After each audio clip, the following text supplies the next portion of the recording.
E aí, turminha, professor Michel aqui, começando mais um dia de aula, mais um dia de experiências. Hoje, com a nossa correção da atividade do livro de português da coleção Apps, páginas 176 a 178. Pega esse material aí para que você possa corrigir conosco essa atividade, beleza? Então, vamos nessa. Vamos ler aqui um pouquinho um texto antes da gente realizar ali a nossa correção da atividade, tá bom? Vamos lá. O texto é um conto de suspense, mas antes disso, vamos conhecer aqui um pouquinho sobre essa questão do conto de suspense. Vamos lá. Calafrios de medo, caça-fantasmas, histórias que assustam. Você já leu ou ouviu alguma história que fez você sentir muito medo, ficar em estado de tensão, em suspense? Vamos ler a história a seguir. Será que ela causa medo? Leia o texto em silêncio. Depois, converse com os colegas o que acharam da história. Acompanhe novamente a leitura com a professora, ou com o professor no caso, e vejam se o que percebeu inicialmente se confirma. Então vamos ver aqui essa historinha chamada Caio, certo? Com um suspense aí chamado Caio.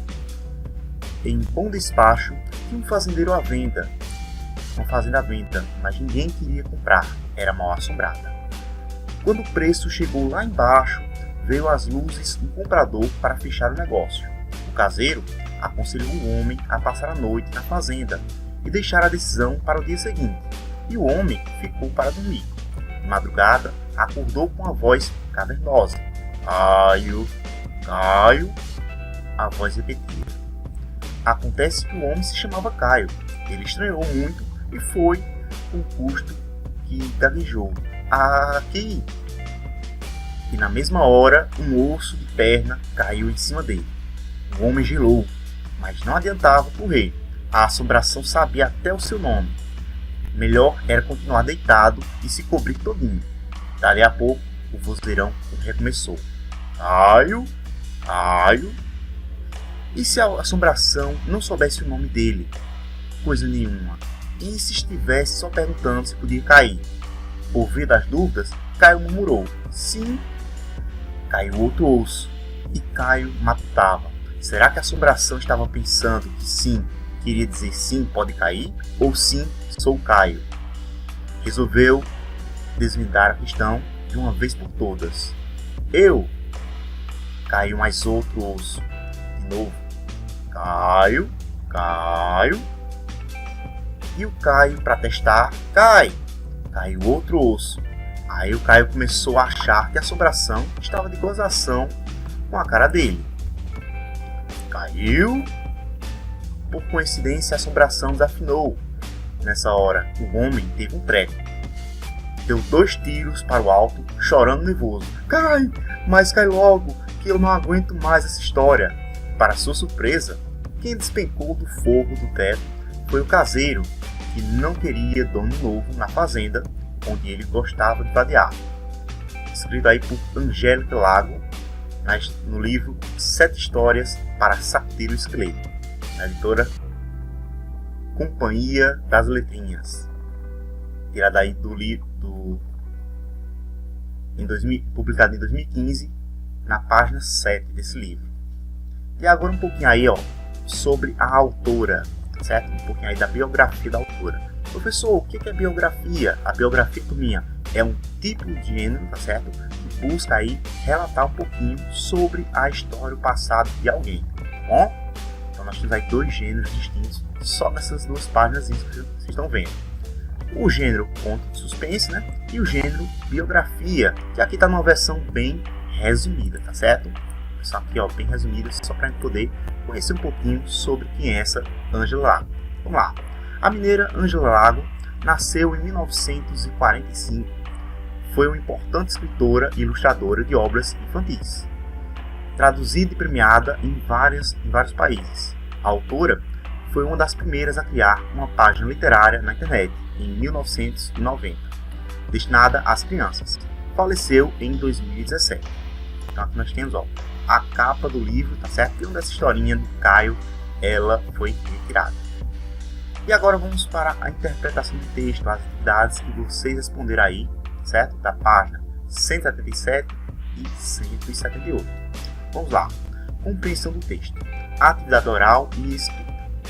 Primeira questão, ele diz assim: enquanto lia o conto Caio, qual foi a primeira ideia que me veio sobre a voz? Aí vai ser uma resposta pessoal, certo, pessoal? Ele quer saber aí justamente quando você ouviu a palavra Caio aí, né? Quando você fazia essa leitura, qual foi a ideia que você teve aí com relação a essa voz? Não era essa voz cavernosa? Era igual como eu fiz na leitura? Era diferente? Coloquem aí no comentário aqui no YouTube para que eu possa saber, certo? Segunda questão.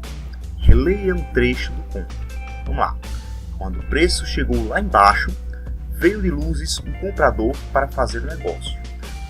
O que quer dizer a expressão o preço chegou lá embaixo? Turminha, quando eu digo que o preço chegou lá embaixo, quer dizer que o preço ele diminuiu, ele abaixou, tá certo? De forma simples, quer dizer aí que esse preço que estava para ser vendida essa fazenda, né? Ela diminuiu justamente porque as pessoas acreditavam que a fazenda era mal assombrada, certo?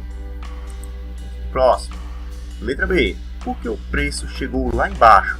Converse com os colegas. Vamos ver aqui, ó. Por que será que o preço ele chegou lá embaixo?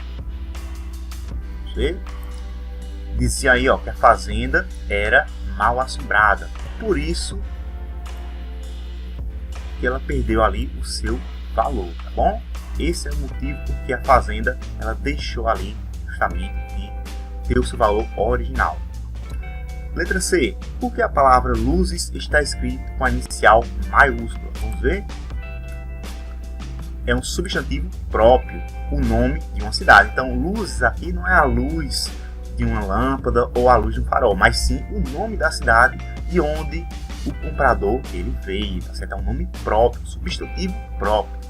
Tranquilo? Sempre que você tiver uma palavrinha com letra maiúscula, letra inicial maiúscula, se ela não tiver antes, no comecinho aí, de uma frase, ou após, no caso, ponto final, tá certo? Ponto final ou exclamação, é porque essa palavrinha é um nome próprio, tá bom? A gente vê muito isso aí, nomes próprios, nome de pessoa, no caso aí, por exemplo, de contos, ou então de fábulas, tá certo? O nome de alguns personagens, que seriam ali substantivos comuns, se tornam também nomes próprios. Então, a dica é você observar como é que a palavrinha ela está escrita. Se ela inicia com letra maiúscula, é porque é nome próprio. Tranquilo? Letra D. Que negócio o comprador pretendia fechar? Vamos ver? A compra da fazenda. Essa é a resposta. Ele queria fechar a compra da fazenda. E é claro, o caseiro não queria isso. Tranquilo? Terceira questão, então, agora. Assinale os significados adequados para a expressão voz cavernosa. O que seria uma voz cavernosa? Pelo que vocês perceberam aí da minha leitura. Ela vai ser uma voz rouca, é isso? Uma voz aterrorizante, uma voz assustadora, né? E eu posso também marcar aqui, ó, de certa forma, né? Uma voz grossa, tá bom? Então, essas seriam as possibilidades aqui que você poderia marcar. Professor, eu só marquei uma ou duas dessas daqui, tá certo? Tranquilo, não tem problema. É uma resposta pessoal, tá bom, comigo? Essa terceira questão aqui seria a resposta pessoal, tá? Só estou marcando aqui as opções que você tinha disponível para se referir a uma voz cavernosa. Quarta questão. Escreva o significado que a palavra Caio pode ter no texto. É o nome de uma pessoa e um verbo. O verbo cair, certo? Eu caio, você cai, ele cai. A gente vai estudar sobre questão de verbos durante as próximas aulas de português. Quinta questão. Por que o homem deu 2 tiros para o alto? Resposta: porque ele estava nervoso e não aguentava mais aquela situação. Ele estava com medo daquele tal fantasma que estava falando Caio a toda hora. Sexta questão. Antes do desfecho, você acha que o caseiro teve qualquer atitude suspeita? E aí, será que ele teve alguma atitude suspeita? Na minha opinião, eu acho que aquele motivo dele convidar, dele dizer, passe aí para deixar para o próximo dia a sua decisão se vai comprar ou não, fica aqui hoje, pareceu um pouquinho suspeito. O que é que vocês acham? Será que foi suspeito mesmo ou não tinha nada de suspeito nessa história? Era só uma sugestão ali de ficar naquele dia, né, na fazenda. Vou deixar aí para vocês comentarem aqui no YouTube, tá bom? Sétima questão. Por que o caseiro armou aquela situação? O caseiro não queria que a fazenda tivesse um novo comprador, um novo dono, porque gostava de ficar sem trabalhar. Segundo ali o texto, certo? E o sétimo, escreva no caderno um desfecho diferente para esse conto.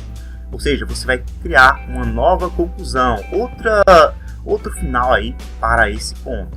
Por exemplo, sei lá, o caseiro conseguiu assustar o comprador, ou então talvez o caseiro realmente se tornou aí um fantasma. Eu quero ver a criatividade de vocês na hora dessa produção, desse desfecho aí, desse conto de suspense. Tá bom, turminha? Então, vou me despedir aqui agora e a gente se vê em uma próxima videoaula com uma nova correção. Um abraço e tchau!